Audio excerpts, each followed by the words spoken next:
కరం ఇవాళ ముఖ్యంగా పూడి శ్రీహరి గారిని అప్రజాస్వామికంగా చట్ట విరుద్ధంగా రాజ్యాంగానికి లోబడకుండా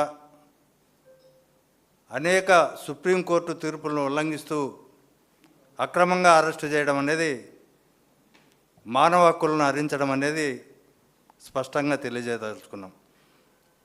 ఎందుకంటే కనీసం డీకే బసు జడ్జిమెంట్ ప్రకారం, సుప్రీంకోర్టు జడ్జిమెంట్ ప్రకారం అందులో పొందుపరిచిన తీర్పులో స్పష్టంగా పేర్కొన్నారు, మీరు అరెస్టు చేసేటప్పుడు వాళ్ళ కుటుంబ సభ్యులకు కనీసం సమాచారం తెలియజేయకపోతే అది ఇల్లీగల్ అరెస్టుగా భావించి వారిపైన తగిన చర్యలు తీసుకోవాల్సి వస్తుందని చెప్పి.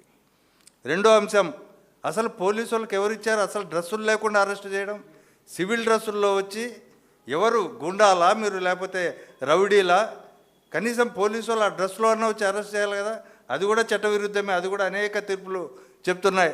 ఇట్లాంటి పోలీసులు ఏదైనా సివిల్ డ్రెస్సులో ఇట్లా రావడం అనేది దుర్మార్గమైంది, అది తప్పుడు విధానము, అది రాజ్యాంగ సూత్రాలకు విరుద్ధమని స్పష్టంగా చెప్తున్నప్పటికీ వాళ్ళు సివిల్ డ్రెస్లో వచ్చి రౌడీల్లాగా బిహేవ్ చేసి అరెస్ట్ చేయడం చాలా అప్రజాస్వామ్యం. అది కూడా వీటిల్లో ఇది ఏ కేసుకు సంబంధించి అరెస్ట్ చేస్తున్నారో తెలియదు, ఎవరికి ఇంటిమేట్ చేస్తున్నారో తెలియదు, లేకపోతే పోలీసులు చేస్తున్నారా, రౌడీలు వచ్చారా అని తెలియదు. నిన్న డీజీపీ గారు స్టేట్మెంట్ ఇస్తే సంతోషించాం, ఈ రాష్ట్రంలో సోషల్ మీడియాను ఉక్కు పాదంతో అణచివేస్తామని చెప్పి. ఎందుకంటే ఇవాళ వాళ్ళ దృష్టిలో సోషల్ మీడియా అంటే మొట్టమొదటి ఈ స్టేట్మెంట్ ప్రభావం ప్రకారం ఇవాళ మా వైఎస్ఆర్సీపీ రాష్ట్ర కార్యదర్శి